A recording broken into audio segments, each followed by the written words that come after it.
Lapor upacara pemberhentian dengan tidak hormat anggota Polda Sumsel. Siap dimulai.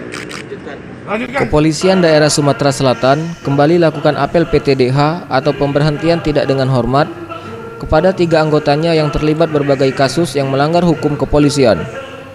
Kegiatan yang dipimpin langsung oleh Kapolda Sumatera Selatan ini digelar di halaman Mapolda Sumsel. Sebanyak 3 perwira, yakni Bribtu Anton, Bribda Serli, dan Barada Iko. Dalam apel ini hanya 2 orang yang dapat hadir. Ketiga anggota ini memiliki kasus yang berbeda, seperti tidak hadir selama 2 tahun lamanya dan terlibat aksi curas, serta terlibat jaringan narkoba di Bengkulu.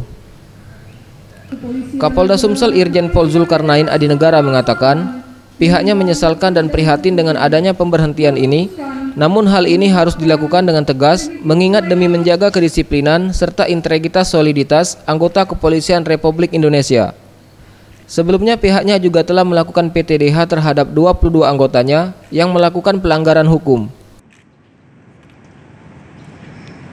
Hari ini 3 orang, tentu kami prihatin, tetapi dalam rangka menjaga kedisiplinan, menjaga integritas, soliditas anggota yang salah-salah begini yang telah mengkhianati organisasi kami, tentu harus kami keluarkan secara tegas. Tetapi itu tidak serta-merta, melalui proses yang amat panjang.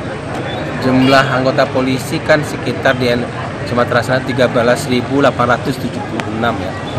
14.000 lah katakan. Yang pensiun tahun ini mungkin sekitar 300 atau 350 orang.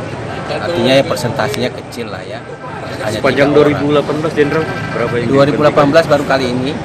Tapi 2017 yang lalu yang di PTDH 22 orang. Tim Liputan Sriwijaya TV.